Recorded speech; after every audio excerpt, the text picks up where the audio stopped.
වෝ ගේම්ස් එහෙම නම් යුද ක්‍රීඩා කියන්නේ ඇත්තටම ක්‍රීඩාවක් විතරද?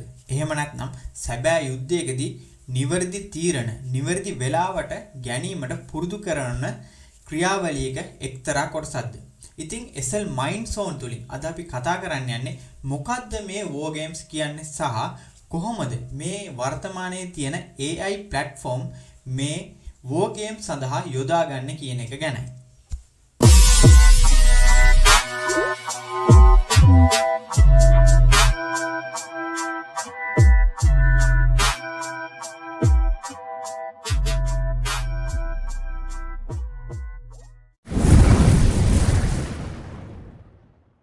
මුලින්ම ඇත්තටම මොකද්ද මේ යුද ක්‍රීඩාවක්? එහෙම නැත්නම් වෝ ගේම් එකක් කියන්නේ මොකද්ද කියලා අපි බැලුවොත් එහෙම මේ වෝ ගේම් එකක් කියන්නේ සැබෑ යුද පිටියක්, සැබෑ සොල්දාදුවන් හෝ සැබෑ ආයුධ නැතුව.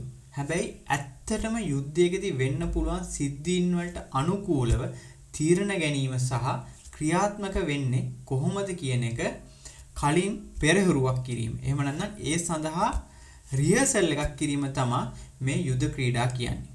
ඉතින් මේකෙදි මම යුද ක්‍රීඩාවලදී බලාපොරොත්තු වෙන ප්‍රධාන කාරණා කිහිපයක් තියෙනවා. ඒක තමයි තමන්ගේ හමුදාවේ තියෙන දුර්වලතා සහ ශක්තියින් යුද්ධයකට පෙර නිවැරදිව හඳුනා ගන්න එක. ඒ වගේම තමයි නිලධාරීන්ට යුද්ධයේදී ක්ෂණිකව සහ නිවැරදිව හරි තීරණ ගැනීමට පහසු කරවීම සහ ඔවුන්ට ඒ සඳහා මනා අවබෝධයක් ලබා දීම. ඒ වගේම විශේෂම දේ තමයි යුද්ධයකදී වෙන්න පුළුවන් ඊටමත් අනපේක්ෂිත සිද්ධීන් වලට අදාළව නිවැරදි තීරණ සහ ඒ අවස්ථාවලදී හරියට හැසිරිය යුතු හරියට ක්‍රියා කළ යුතු ආකාරය කලින් තියාම පෙරහුරුවක් ලබා ගැනීම. ඒ වගේම සාමාන්‍ය සොල්දාදුවන්ට ජීවිත හානි හෝ දේපල හානි නොමැතිව මෙම මෙහෙයුම් වලදී මෙහෙයුම් කරන ආකාරය නිවැරදිව පුහුණු වීම තමයි ප්‍රධාන වශයෙන්ම මෙම යුද්ධ ක්‍රීඩා එහෙම නැත්නම් වෝ ගේම්ස් කරන එකෙන් බලාපොරොත්තු වෙන්නේ. ඉතින් මේ යුද්ධ ක්‍රීඩාවල ඉතිහාසය ගැන අපි කතා කරොත් 1824 දී තමයි මුලින්ම පර්සියානු හමුදාව විසින් මෙම යුද්ධ ක්‍රීඩා පාවිච්චි කරන්න පටන් අරගෙන තියෙන්නේ. ඉතින් මේකෙදි පර්සියන් හමුදාව විසින් ක්‍රිග්ස්පියල් කියන යුද්ධ ක්‍රීඩාව පාවිච්චි කරලා තියෙනවා තමන්ගේ සොල්දාදුවන්ට යුද භූමියේ පිහිටීම ගැන නිවැරදි අවබෝධයක් ලබා දෙන්න. ඉතින් මේකත් එක්ක 1860 1870 කියන කාලය අතරතුර පර්සියන් හමුදාවට පුළුවන් වෙලා තියෙනවා විශාල යුද ජයග්‍රහණ ප්‍රමාණයක් ලබා ගන්න. ඉතින් නමුත් වර්තමානයේ වෙන විට මෙම යුද ක්‍රීඩා එහෙම නැත්නම් වෝ ගේම් සම්පූර්ණයෙන්ම AI platform මත තමයි පදනම් වෙලා තියෙන්නේ. ඉතින් මේකෙදි වර්තමානයේ පාවිච්චි කරන ප්‍රධානම යුද සහ ආරක්ෂිත AI platform එක වෙන්නේ Palantir කියන AI platform එක. ඉතින් මේක තමයි මේ වෙන විට පෙන්ටගනය පවා පාවිච්චි කරන AI platform එක වෙන්නේ. ඉතින් මේ වෙද්දි මේ යුද ක්‍රීඩා එහෙම නැත්නම් වෝ ගේම් සම්පූර්ණයෙන්ම සිදුවන්නේ AI platform ආශ්‍රිතයෙන්.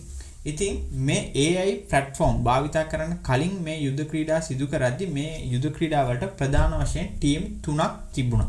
ඒකේ පළවෙනි එක තමයි Red Force එක, දෙවෙනි එක Blue Force එක, තුන්වෙනි එක තමයි White Cell එක. ඉතින් මේකේ Blue Force එක කියන්නේ මිතුරු හමුදාව සහ Red Force එක කියන්නේ සතුරු හමුදාව.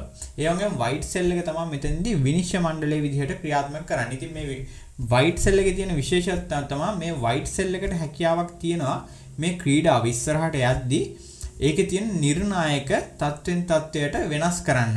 ඉතින් ඒකත් එක්ක එතකොට ක්‍රීඩාව ඉස්සරහට යද්දී ඒකේ ක්‍රීඩාව සිදුවන බෑග්ග්‍රවුන්ඩ් එක වෙනස් වෙන්න හැකියාවක් තියෙනවා. ඉතින් අපි මේකට උදාහරණයක් ගත්තොත් එහෙම මේ දවස්වල විශේෂයෙන්ම තියෙන ලෝකෙට තියෙන ප්‍රශ්නයක් තමයි විශේෂයෙන්ම ඇමරිකාවට තියෙන ප්‍රශ්නයක් තමයි මේ හෝමෝස් ස්ට්‍රේට් එක නැවතත් රීಓපන් කරගන්න එක. ඉතින් මෙන්න මේක තමයි ප්‍රශ්න විදිහට ගත්තොත් එහෙම මේ වෝ ගේම් එකේදී සිදු කරන්නේ අපි ගමු ඇමරිකාව බ්ලූ ෆෝස් එක විදිහට සහ වගේම ඉරානයේ රෙඩ් ෆෝස් එක විදිහට ගත්තොත් එහෙම ඇමරිකාවට හම්බෙන ටාස්ක් එක තමයි මේ හෝමෝස් ස්ට්‍රේට් එක රීಓපන් කරන එක.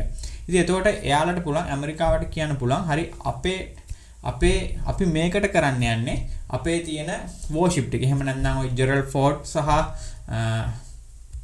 ඒබ්‍රහම් ලින්කන් වගේ තියෙන නෞක බලෑනි මේ පර්සියන් බොක කලාපයට ගෙනල්ලා මේ ප්‍රදේශයට ඇටැක් කරලා අපි මේක මුදවා ගන්නවා. එතකොට ඒකට රියැක්ට් එක විදිහට රෙඩ් ෆෝස් එක එහෙම නැත්නම් ඉරානෙන් ප්‍රතිචාරයක් දෙන්න පුළුවන්. හරි අපි එහෙනම් මේ පර්සියන් බොක්ක සහ හෝමුඩ් ස්ට්‍රේට් එක කලාපයේ බිම් බෝම්බ නෙමෙයි මුහුදු බෝම්බ අතුරනවා. ඉතින් එතකොට ඊළඟ දේ තමයි මේ බ්ලූ ෆෝස් එකට තියෙන මේ රෙඩ් ෆෝස් එක කරන දෙයට ඒක කවුන්ටර් කරන එක. ඉතින් මේ විදිහට තමයි මේ ගේම් එක ඉස්සරහට ඇනිම එක හරියටම සරලවම අපි චෙස් ගේම් එක වගේම තමයි එක පැත්තක් මූව් එකක් ගත්තට පස්සේ අනිත් පැත්තට chance එක ලැබෙනවා. එයාලට කැමති ඒකට ගැලපෙන මූව් එකක් ගන්න. ඉතින් අපි මේක වර්තමාන තත්ත්වය ගැන කතා කරත් විශේෂයෙන්ම AI ආශ්‍රිතයෙන් තමයි මේ war games මේ විදිහට සිදු කරන්නේ. මේ වෙන විට මුළු ලෝකෙම ප්‍රචලිතම AI platform එක තමයි මේ war game සඳහා Palantir කියන AI platform එක. විශේෂයෙන්ම මේ වෙද්දී ඇමරිකාවේ පෙන්ටගන් එක පවා මේ Palantir කියන AI platform එක තමයි මේ එයාලගේ මේ යුද මෙහෙයුම් සඳහා යොදාගන්නේ.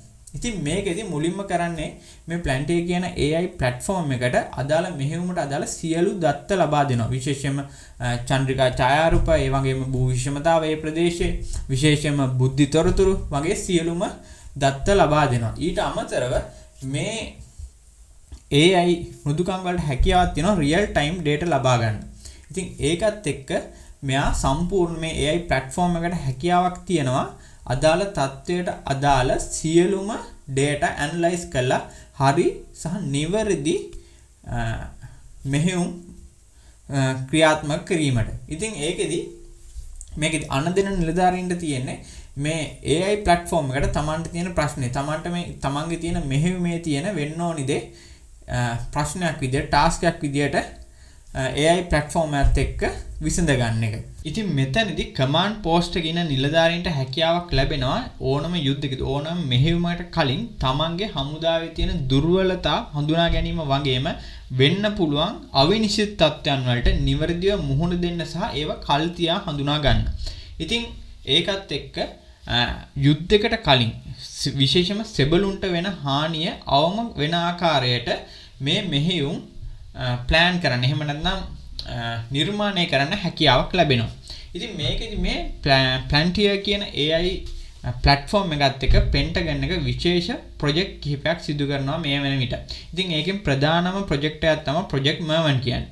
ඉතින් මේකෙදි වෙන්නේ අපි හැමෝම දන්නවා මේ දවස්වල හැමතැනම drone තමයි පාවිච්චි කරන්නේ මේ යුද්ධේ ඉදිරි ප්‍රහාර සඳහා. ඉතින් මේ platform එක හරහා මේ drone වලට ලබා දීලා තියෙනවා ස්වයං තීරණ ගැනීමේ හැකියාව. එතකොට මේ ඩ්‍රෝන් වලට හැකියාවක් ලැබෙනවා තමන් විසින්ම මේකේ තියෙන සතුරු භූමියේ තියෙන ඉලක්ක පහසුවෙන් අඳුනගෙන ඒවල නිර්වද්‍යතාවය.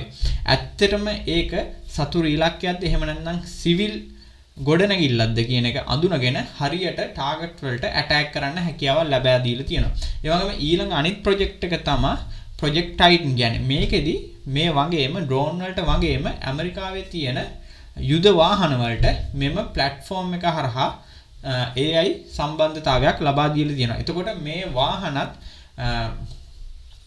මධ්‍යස්ථාන ලෙස විශේෂයෙන් පාලන මධ්‍යස්ථාන ලෙස මේ යුද්ධෙදි ක්‍රියාත්මක වෙන්න හැකියාවක් තියෙනවා. තුන්වෙනි ප්‍රොජෙක්ට් එක තමයි මේ AI platform එකත් එක්ක සිදු කරන digital twin කියන එක.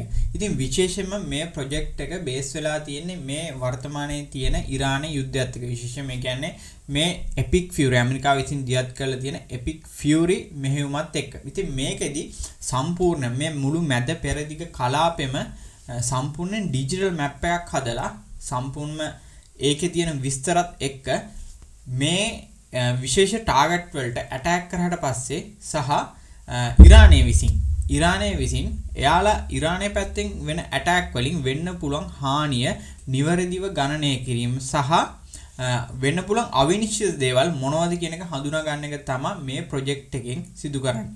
ඉතින් මේ විදිහට සම්පූර්ණයෙන්ම අපි සාරාංශයක් විදිහට ගත්තොත් එහෙම මේ war game එහෙම නැත්නම් යුද ක්‍රීඩාව මගින් අන්තිමට බලාපොරොත්තු වෙන දේ තමයි යුද්ධයකට කලින් ඒ යුද්ධය ගැන නිවැරදි අවබෝධයක් ලබා ගැනීම සරල. මේකෙදී විශේෂයෙන්ම අවිනිශ්චිත තත්ත්වයන් වෙන්න පුළුවන් අවිනිශ්චිත තත්ත්වයන් නිවැරදිව හඳුනාගෙන ඒ වලට පිළියම් හොයා ගැනීම සහ විශේෂයෙන්ම හමුදාවේ තියෙන weak point ටික හඳුනා ගැනීම ඒවා නැවතත් ස්ට්‍රොං කිරීම ඒ වගේම විශේෂයෙන්ම අනදෙන නිලධාරීන් කියන්නේ කමාන්ඩ් පෝස්ට් එකට හදිස්සි අවස්ථාවලදී උනත් ඊටම නිවැරදිව සහ ශනික තීරණ ගැනීමට හැකියාවක් ලබා දීම. ඉතින් මේක තමයි මේ වෝ ගේම්ස් වල තියෙන ප්‍රධානම අරමුණු ටික වෙන්නේ.